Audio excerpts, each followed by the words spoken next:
Welcome to the 10th Sustainment Brigade Muleskinner Minute. I'm Army Lieutenant Shamise Fisher. The soldiers of the 536th Maintenance Company, 419th Sustainment Support Battalion, based out of Schofield Barracks, Hawaii, received their end-of-deployment awards January 2nd in a ceremony held here, including 2 Purple Heart recipients.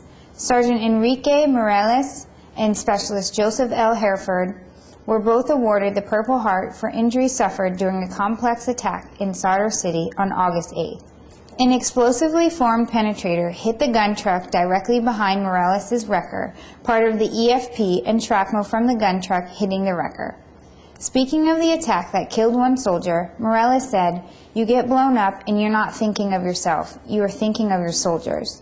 2 other soldiers also injured in the attack, Sergeant Peng Chong Pek and Specialist Keith Pugh, were both awarded Purple Hearts while they were in medical care. During the ceremony, Colonel Mark Drake, the 10th Sustainment Brigade commander, told the gathered soldiers that they would always remember this group and will always remember the fallen. The 536 will begin redeployment later this month to their home station.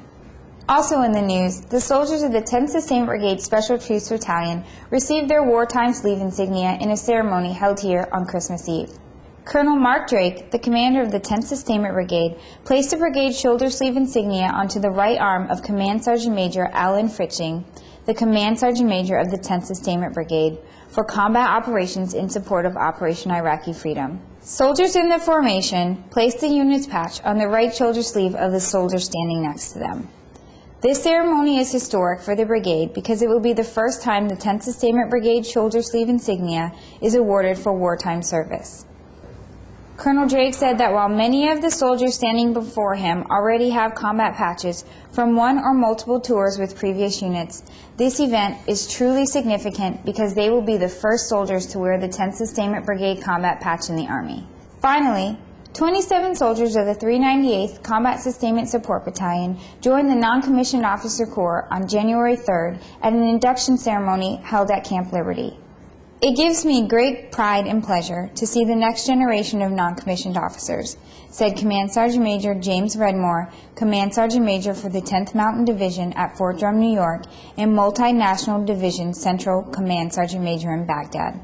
He added that it is essential that they make our Army values a part of what they do each and every day. That concludes this week's edition of the 10th Sustainment Brigade Muleskinner Minute.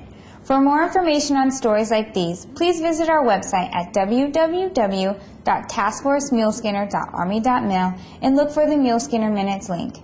I'm Army Lieutenant Shamise Fisher, supporting the climb.